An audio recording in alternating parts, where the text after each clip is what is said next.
Once again, I welcome you all for this video. Today, we are going to start a next period, which is Enlightenment period. And there are four different literary movements in this period.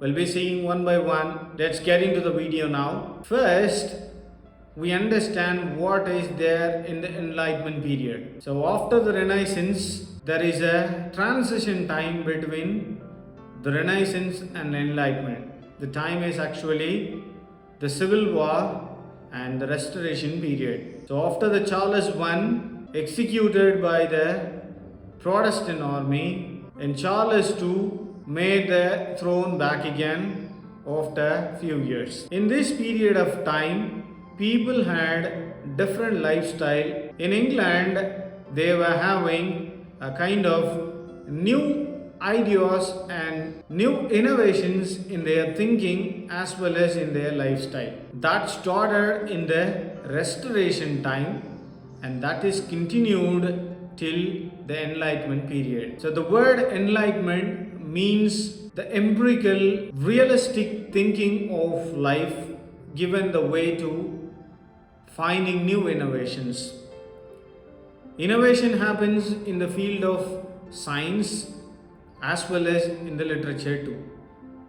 So Enlightenment period, in short we can call it the people enlightened with new ideas. Here in the Enlightenment period, the first literary movement is Commedia Dell'arte. Okay, let's see what is there in this video now.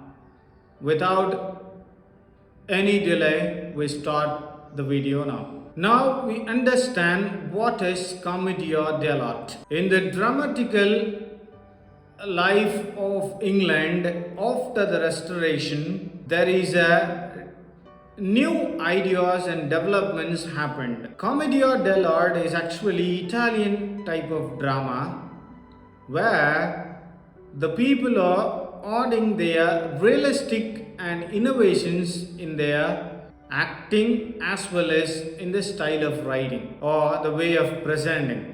What is actually they did to this Commedia dell'arte? Earlier, Commedia dell'arte strictly followed the Greek unity of time, place and action.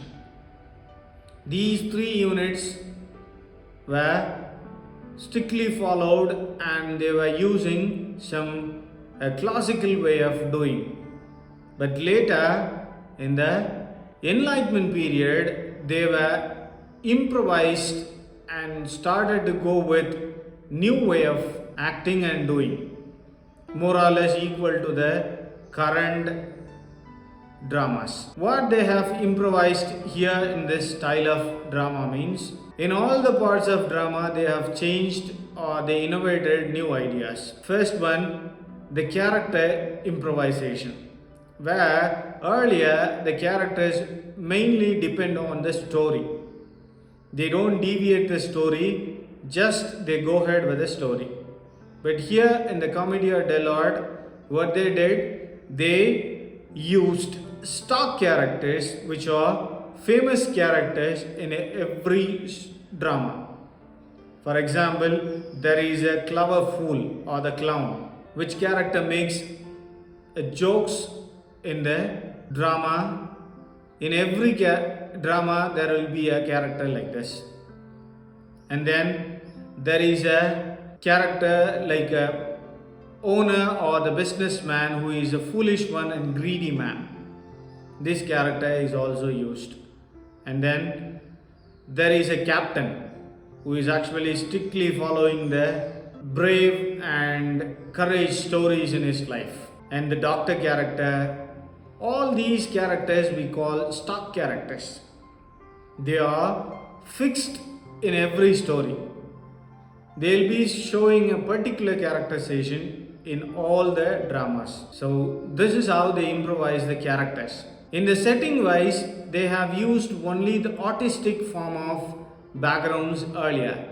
Now they started to go with the realistic form of designing backgrounds. And in the way of presenting the drama, they changed everything into a realistic dialogues. For example, the epic dramas, where the characters stayed away talking to the audience. Earlier in the classical dramas, the characters they don't talk with the audience. But here in this Commedia Dell'arte, the audience are interacting with the comedians. So this particular improvisation happened in this type of writing. So the drama is improvised by the Enlightenment period people. In short, the Italian drama style improvised into a British drama that we call it Commedia Dell'arte. But actually, there are no other writing scripts we can say for this one, but this particular literary movement happened in the time of Enlightenment period. Not necessary to study about what are the authors, who are the dramatists who made this style, but in the examination so far they did not ask much question about this topic. But anyhow, when you go with the literary movements, you must know this particular literary movement. That's what I have explained you clearly what is Commedia dell'arte. There are a few famous characters who acted in those dramas, but so far they did not ask any of those characters. So if you wish you can read it, but so far what is discussed is enough for the examination. So remember what is actually Commedia dell'arte and what is stock character, what is improvisation they just given to the drama style of those time. Okay, thank you for watching this video. Go for like and subscribe the channel. We'll see you in the next video. Thank you all.